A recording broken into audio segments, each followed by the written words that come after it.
Allô tout le monde, donc cette partie-là de ma série de vidéos. Donc bonjour tout le monde, cette vidéo de ma série, en fait celle-là ça va être plus consacrée à qu'est-ce que la trichotillomanie ainsi que l'origine. Pour savoir à peu près pourquoi je fais ce genre de vidéos-là, etc., c'est écrit dans la barre de description tout ce que vous avez besoin de savoir. Alors, j'ai une feuille, c'est pas un texte là, nécessairement que j'ai écrit, c'est plus des mots-clés pour me rappeler parce que je peux partir d'un bord et de l'autre.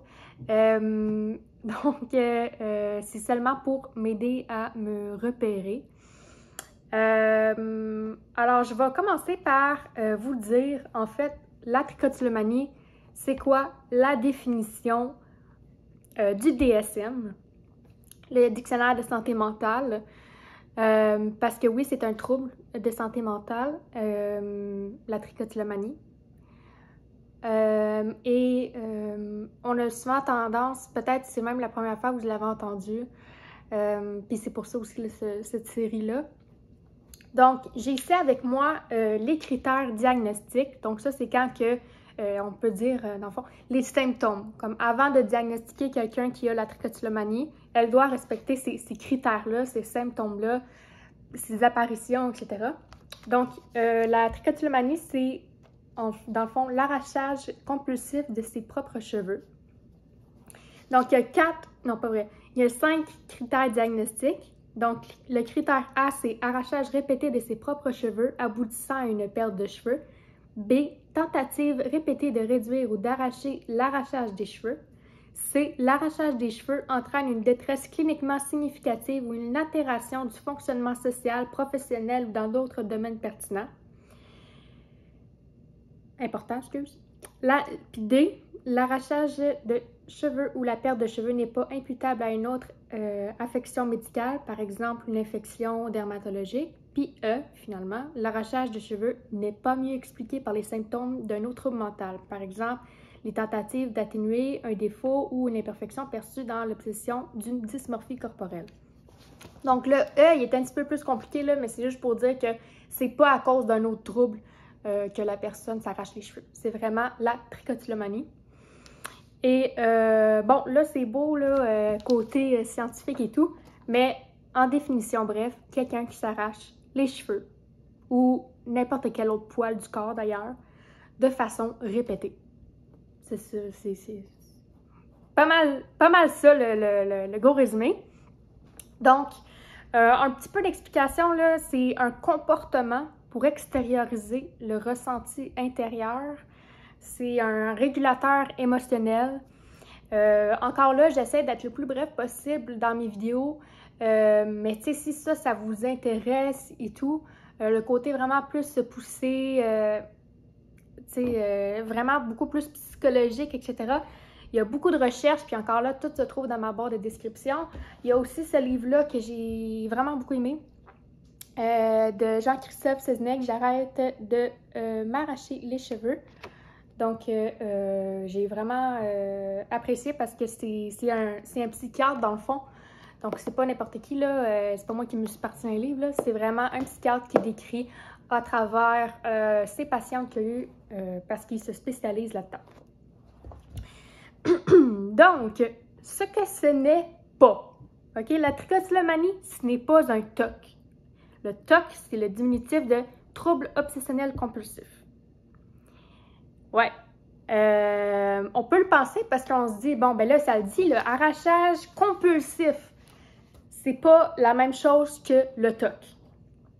Parce que dans le TOC, puis encore là, je veux pas trop entrer dans les détails psychologiques, etc., mais dans le TOC, on a le côté vraiment de la pensée catastrophique. Par exemple, si je ne vais pas regarder si j'ai bien étendu le four 8 fois, ben genre ma maison va brûler, puis genre, peu importe. Fait que ça, c'est souvent des pensées catastrophiques des TOC. Tandis que la trichotillomanie, moi, j'ai pas de... tu sais, moi, faire un petit aperçu là, de moi, là, j'arrache mes cils puis mes sourcils. Puis, ben moi, si je le fais pas, j'ai pas une sensation de... J'ai pas des pensées qui me disent, ben, il va y avoir quelque chose de grave qui va m'arriver. J'ai vraiment pas il y a plusieurs différences entre les deux. Je vous laisse encore là les infos, là, les sources et tout. La plupart des sources, c'est des sources en anglais. Donc, malheureusement, si vous n'êtes pas bilingue, essayez du mieux possible de ne pas trop utiliser Google Traduction. Mais non, pas vrai. Vous pouvez utiliser Google Traduction, mais c'est juste que c'est pas l'idéal dans les reformulations, etc. Mais ça peut dépanner. Alors, donc, ce n'est pas un TOC. Ce n'est pas de l'automutilation. Parce que la trichotillomanie, certains chercheurs sont d'accord pour dire qu'il y a toute une partie de... ben, il y a ça aussi chez les animaux. Pensez aux oiseaux qui s'arrachent les plumes. Est-ce qu'on va dire, oh mon Dieu, cet oiseau s'automutile, pauvre perroquet? Non, c'est beaucoup plus complexe que ça. Des fois, c'est par un comportement de toilettage. Est-ce que ça peut être parce que l'oiseau fait juste s'ennuyer et tout, puis il continue là-dedans? Mais bref, c'est pas un comportement qui est vraiment juste réservé aux humains. On a ça aussi. Et aussi, c'est quelque chose que, dans le fond, je vais en parler plus tard, d'où est-ce que ça vient, plus l'origine, mais on va s'en tenir là pour l'instant. Donc, ce n'est pas un TOC, ce n'est pas une automutilation, parce que, ben, on voit ça aussi chez les animaux, et de plus, les personnes qui ont la trichotillomanie n'ont pas mal pendant qu'ils font le geste. Aussi étonnant que ça peut paraître, ils n'ont pas mal quand ça le fait. Peut-être au début, quand c'est des nouveaux endroits, je vous avoue que les premières fois que j'ai arraché mes cils, j'avais souvent la paupière rouge, un peu gonflée, mais je leur faisais pareil. Puis à un moment donné, c'est sûr que vos poils, à force d'être arrachés, ils tombent beaucoup plus facilement. Donc, il n'y a plus vraiment de douleur rendue là, ils sont rendus très fragiles, donc c'est pas quelque chose qui... C'est pas pour avoir du plaisir dans la douleur. Donc, ce n'est pas un TOC, pas de l'automutilation. Et dernièrement, ce n'est pas une simple habitude, mauvaise habitude. J'ai souvent entendu dire, ah ben tu sais, ça c'est une mauvaise habitude, tu sais. Mais je trouve que, on dirait qu'on amoindrit ce que c'est. Parce que je trouve que de se rappeler que c'est un trouble, c'est quelque chose de vrai, c'est quelque chose de ancré un peu, c'est quelque chose qui est difficile à se défaire et tout. J'ai l'impression que, mettons, une simple mauvaise habitude, ça me fait penser à, je sais pas, oublier de ne pas avoir refermé la porte derrière nous de notre garde-manger. Je trouve ça tellement comme... On dirait que ça, c'est beaucoup plus facile de le régler parce qu'on dirait que l'effort est moindre, alors que c'est pas du tout le cas. La trichotillomanie, c'est très dur à arrêter. Donc, c'est ça. Ce n'est pas un TOC, ce n'est pas de l'automutilation et ce n'est pas des mauvaises habitudes. Toutes les sources que je dis en ce moment sont dans la barre d'infos. Alors, si c'est pas ces affaires-là, c'est quoi? Hein? Où est-ce qu'il est dans le DSM? Dans quelle catégorie la trichotillomanie est? Est-ce que c'est dans un trouble de l'humeur? Puis là, il y a tous les troubles de l'humeur qui existent. Est-ce que c'est... Je vais vous répondre. Alors, la trichotillomanie se retrouve dans la catégorie du dictionnaire de santé mentale 1, 2, 3, 4, 5, bref, sous la catégorie trouble obsessionnel compulsif. Puis là, vous allez me dire, ouais, mais là, tu viens de me dire là, que c'est pas un trouble obsessionnel. Trouble obsessionnel compulsif et apparenté. Parce que oui, ces troubles-là, c'est les troubles obsessionnels compulsifs. Il y a un S. Donc, il y a plusieurs troubles obsessionnels compulsifs et apparentés. Parce que cette catégorie-là, c'est pas juste le TOC. Il y a 5 troubles là-dedans. Il y a bien évidemment le TOC. Il y a aussi l'obsession d'une dysmorphie, la dysmorphie corporelle. Donc, se trouver gros ou grosse ou trop mince, etc. Avoir une fixation sur son corps. La thésaurisation pathologique, ou appelée la silogomanie. Ça, c'est... je ne vais pas vraiment aborder les autres troubles, là, mais celui-là, je trouve que c'est intéressant. Est-ce que vous vous souvenez là, dans Les Simpsons, la femme au chat? Dans l'épisode où est-ce que quand on rentre chez elle, on voit pas les fenêtres, il y a plein d'affaires partout, plein de boîtes. C'est une accumulation compulsive. Donc, c'est souvent des espèces de pas collectionneurs, mais on accumule des affaires, puis on veut jamais rien jeter, etc. Donc, ça aussi, ça fait partie de ça. Et, bien évidemment, la trichotillomanie et la dermatillomanie. Alors, ces 5 troubles-là font partie du grand titre « Troubles obsessionnels compulsifs et apparentés ». Oui, pour moi, et même selon des psychiatres, c'est comme une dépendance. Souvent, là, dans son livre, il fait vraiment mention de toxicomanie, donc être quelqu'un qui est dépendant à la drogue. Il compare ça comme la trichotillomanie, c'est une toxicomanie gestuelle. C'est fort là, comme mot. Là. Donc, oui, c'est comme une dépendance à la cigarette, la drogue, peu importe. C'est une espèce de soupape, c'est une espèce de... C'est une énorme envie, puis on a vraiment des cravings, des envies que si, mettons, on va pas dans notre crise de trichotillomanie, ben on a un sentiment de manque. Tu sais, ça peut aller à plusieurs symptômes physiques. Mettons, moi, je me souviens quand il y a certains moments qu'on arrête, puis certains moments que ça dépend de chaque personne, mais moi, je me souviens que à chaque fois que j'arrête, que je décide vraiment d'arrêter du jour au lendemain, j'ai vraiment des espèces Puis il y avait même une psychologue que, justement, quand elle m'a vue dans cet état-là, elle dit, mon Dieu, on dirait vraiment comme un patient, genre dans une désintox, là, puis qu'il est alcoolique, là, tu sais. Parce que j'étais fatiguée, j'avais pas du tout dormi, j'en rêvais que je le faisais, puis j'étais tellement démoralisée, puis ça joue vraiment, là, c'est vraiment une espèce de manque. C'est pour ça aussi que, c'est ça, la toxicomanie gestuelle, c'est fort, mais je trouve que c'est le cas. Donc, qui ça touche? Hein? Est-ce que c'est juste moi? Est-ce que c'est juste une petite partie de la population? Est-ce que... Bref. En général, puis encore là, toutes mes sources sont dans ma barre d'infos. C'est plus chez les femmes. J'ai pas le pourcentage exact, là, mais je pense que c'est 10 femmes pour un homme, un enfant de même. Donc, c'est quand même 90% de femmes. En tout cas, bref, je suis pas bonne en calcul, là, mais c'est vraiment beaucoup plus les femmes. Puis ça apparaît autour du début de l'adolescence, donc de 10 à 13 ans, je te dirais. Moi, personnellement, dans mon cas, ça a été quand j'avais 9-10 ans. Ça a commencé. Donc, oui, ça commence jeune. Puis là, même chez les bébés. Mais chez les bébés, d'habitude, quand ça arrive,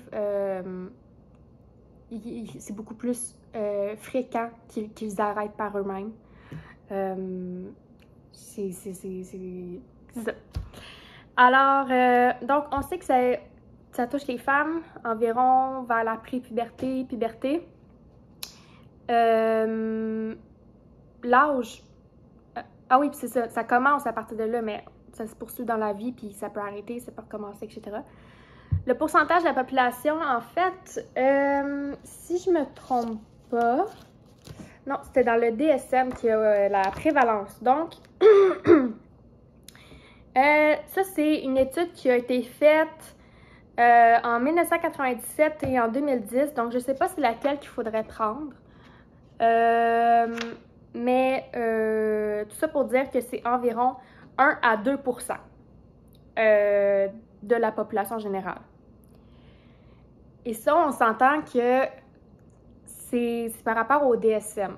Alors, ça, c'est du monde, comme moi, qui sont allés voir un professionnel de la santé et qui en ont fait part de ça. Parce que si vous avez jamais entendu ce mot-là aujourd'hui, trichotillomanie, ben, je vous laisse imaginer pourquoi. Parce qu'on se cache.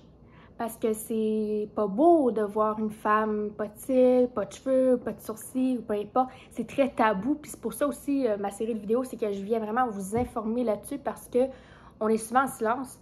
Puis si vous dites, ah, mais là, 1 à 2%, là, hey, c'est vraiment pas beaucoup, là. Tu sais, genre, c'est pas énorme, tu sais, pourquoi on en parle, tu sais. Alors, je vais vous poser une question. Que évidemment vous n'allez pas me répondre parce que je suis en caméra, mais est-ce que vous avez déjà vu une personne rousse? Quelqu'un qui a les cheveux roux? Oui? Good! Parce que c'est exactement le même pourcentage que les personnes rousses. Alors, si je suis la première personne que vous voyez ayant ce trouble-là, imaginez à quel point on se cache. Donc, ouais, c'est le même pourcentage. Puis encore là, ça veut dire que je suis sûre qu'il y a d'autres études qui disent que c'est beaucoup plus de personnes qui ont la trichotillomanie que le 1 ou 2%, mais je veux vraiment essayer d'être le plus pessimiste possible pour être vraiment... pour vous mettre là, la base. Donc, ça parle beaucoup, là. Je suis certaine qu'on peut atteindre beaucoup plus que ça. Puis, il y a d'autres études qui disent qu'il y en a beaucoup plus que ça. Mais, mettons, là, on va être bien généreux, là. 3-4% de la population. Ben, c'est déjà plus que les personnes rousses. Parce que les personnes rousses, c'est 1 à 2%. Comme la trichotillomanie, selon le DSM. Fait que, imaginez, ils sont à égalité. Puis ça, c'est seulement une petite partie de gens qu'ils en parlent, qu'ils savent c'est quoi, etc., qui ont été parmi les calculs, etc., parce qu'ils ont osé parler. Mais imaginez ceux qui sont cachés en plus. Donc, c'est pas normal que... En fait, je comprends pourquoi. C'est parce que ces gens-là se cachent, parce qu'on fait passer ces gens-là des fois pour des fous, etc. Mais c'est quelque chose qui est très récurrent. Puis que vous avez assurément croisé. Mais ça paraît pas. Parce qu'il y en a qui se maquillent, il y en a qui portent des perruques. Donc, ouais, c'est ça. Et donc, d'où ça vient, l'origine? Ah oui, c'est ça. C'est aussi génétique. Il y a des études là, de plus en plus qui le montrent, que c'est génétique. Par exemple, moi, mes 2 parents, ils ont un BFRB. Donc, c'est l'organisme, parce que oui, il y a des organismes qui existent. Comme que je vous dis, c'est pas quelque chose de petit, c'est énorme. C'est juste qu'on n'en parle pas parce que c'est gênant. Parce que c'est plus, les ressources, c'est plus anglais. Parce que, toutes les raisons que vous allez me donner. Donc, j'ai quelques petits dépliants là, ici, là. C'est du concret, là. C'est pas des trucs. Donc, c'est vraiment, ça vient du TLC Foundation. Pas très bonne en anglais, mais c'est TLC, donc Trichotillomania Learning Center. Donc, le centre d'apprentissage sur la trichotillomanie. Eux autres, ils ont une abréviation, donc le BFRB. Donc, c'est Body Focus Repetitive Behavior. Des comportements axés sur le corps. Donc, là-dedans, on place la trichotillomanie. On place la dermatillomanie. La dermatillomanie, ça le dit un peu dermato, la peau. Donc, s'enlever les bouts de peau. Il y a même l'onychophagie qui rentre dedans, donc quelqu'un qui se ronge les ongles. Tous ces comportements-là axés sur le corps, on appelle ça un BFRB. Parce que ben, c'est leur abréviation, là, puis je trouve que ça l'englobe vraiment plus. Alors, c'est ça, c'est comme eux autres, le TLC, c'est pas une promotion, une collaboration, whatever, mais c'est un organisme aux États-Unis qui regroupe des professionnels de la santé qui ont eu une formation, parce que tu peux avoir une formation là-bas en tant que professionnel pour pouvoir être adapté, dans le fond, à tes patients qui ont un BFRB. Tu as des outils, tu as des articles promotionnels parce que leur association, dans le fond, le BFRB.org ou le TLC, c'est les deux la même chose. Je sais pas si vous pouvez voir, là, les couleurs se ressemblent beaucoup. C'est parce que sur ma photo de profil que vous allez voir sur YouTube, ben, j'ai acheté leur ruban, puis je l'ai pris en photo. Donc, c'est ce ruban-là qui est représentatif. Donc, un bleu, vert et bleu. Donc, c'est ça. Et je m'égare, là, mais génétiquement, c'est ça. Mes deux parents, ils ont un BFRB. Donc, je vais pas nécessairement dire c'est quoi, etc., qu'ils ont, parce que c'est ça, mais juste pour vous dire que je trouve ça quand même assez bluffant, là, que les deux, ils en ont un. Pas nécessairement la trichotillomanie, là, mais... Puis moi, que j'aille aussi un BFRB, donc ça m'en dit long. C'est quand même assez wow. Puis pourquoi ça part? Pourquoi il y a quelqu'un qui décide du jour au lendemain de faire ça? Parce que non, on le sait que c'est pas beau.